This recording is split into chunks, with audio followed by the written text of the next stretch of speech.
वहीं कांग्रेस गुटबाजी के लिए ज्यादा बदनाम रही है, लेकिन क्या इस बार हिमाचल प्रदेश में बीजेपी बड़ी गुटबाजी का शिकार बन चुकी है? ये सवाल कई मोर्चों से उठ रहे हैं। ये खास रिपोर्ट देखिए।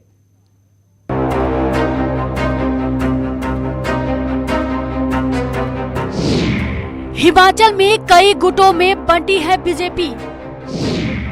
गुटबाजी के चलते नहीं तय हो पा रहे उम्मीदवार। आखिरी वक्त में पार्टी को क्यों करानी पड़ी वोटिंग?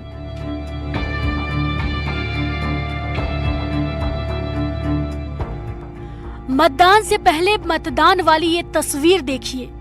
ये चुनाव में खड़े उम्मीदवारों के लिए, बल्कि किस उम्मीदवार को खड़ा किया जाए उसके लिए बीजेपी पदाधिकारियों से वोटिंग कराई। अचानक खबर कर मंडल से लेकर प्रदेश स्तर तक के पदाधिकारियों के शिमला, हमीरपुर, कांगड़ा और मंडी बुलाया गया और हर विधानसभा से 3 उम्मीदवार के नाम पर अपनी पहली, दूसरी और तीसरी चॉइस बताते हुए गुप्त मतदान करने को कहा गया। इस प्रक्रिया में राज्य भर के 3,467 पदाधिकारियों ने हिस्सा लिया। भारतीय जनता पार्टी एक लोकतांत्रिक पद्धति से संगठन के क्षेत्र में भी आगे बढ़ रही है। कांग्रेस की तरह नहीं कि वंशवाद से निकला हुआ जो व्यक्ति होगा वो अगला वहां का नेतृत्व करेगा। और मुझे इस बात की प्रसन्नता कि आदरणीय नड्डा जी के नेतृत्व में प्रदेश के हर होने वाले चुनाव में पार्टी जहां विभिन्न प्रक्रिया से गुजरती है, चाहे वो विभिन्न चैनलों के सर्वेक्षण हो, चाहे अन्य चैनल एक्सपर्ट भी हो, उसके साथ पार्टी ने भी निर्णय लिया है कि पार्टी मंडल स्तर पर भी जो हमारे पार्टी के प्रमुख का साथी कार्यकर्ता है, उनकी राय शुमारी के माध्यम से भी हम एक राय का पता करें।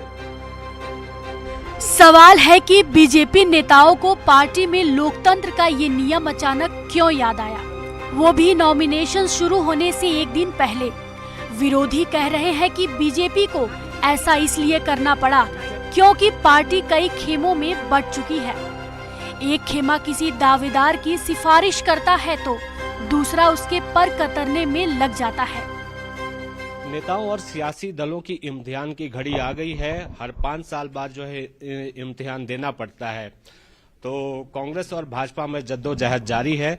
इस वक्त हमारे साथ जो कांग्रेस के चुनाव प्रचार समिति के अध्यक्ष हैं सुखविंदर सिंह सुक्खू हमारे साथ मौजूद है। सुक्खू साहब, टिकटों के लिए लड़ाई चल रही है, लेकिन कांग्रेस का जो सत्ता का रास्ता है वो कौन सा रास्ता है और कैसे जो है आप अपनी मंजिल तक पहुंचेंगे? देखिए, टिकटों में चर्चा हो रही है, लड़ाई नहीं चल रही है। कोई तलवारें थोड़ी चल रही है, वहां तो चर्चा हो रही है, संवाद हो रहा है।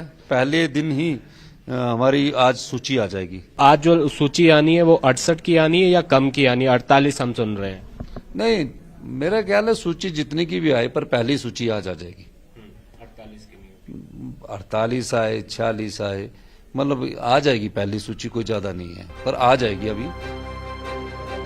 दावा किया जा रहा है कि टिकट बंटवारे को लेकर बीजेपी के कई दिग्गज अपनी नाराजगी जता चुके हैं।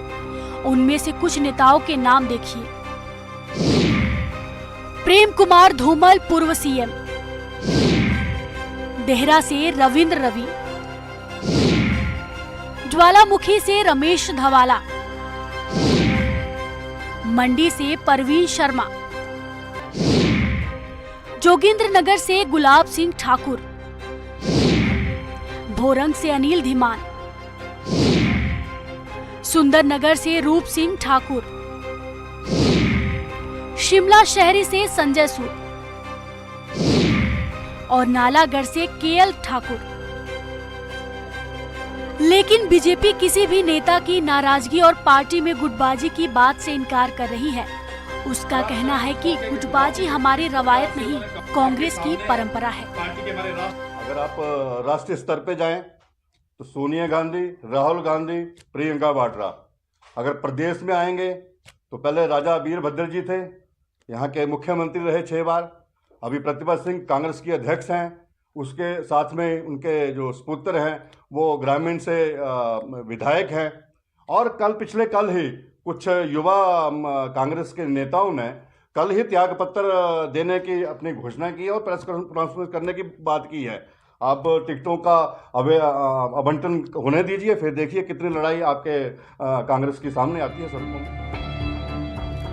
बहरहाल हिमाचल में पदाधिकारियों के मतदान के बाद सोमवार सुबह से ही दिल्ली में उम्मीदवारों की लिस्ट पर मैराथन बैठक जारी है और दावा ये किया जा रहा है कि सभी समीकरणों को साधने के बाद एकाध दिन में उम्मीदवारों का ऐलान कर दिया जाएगा। Bureau report, news 18 Himachal Pradesh.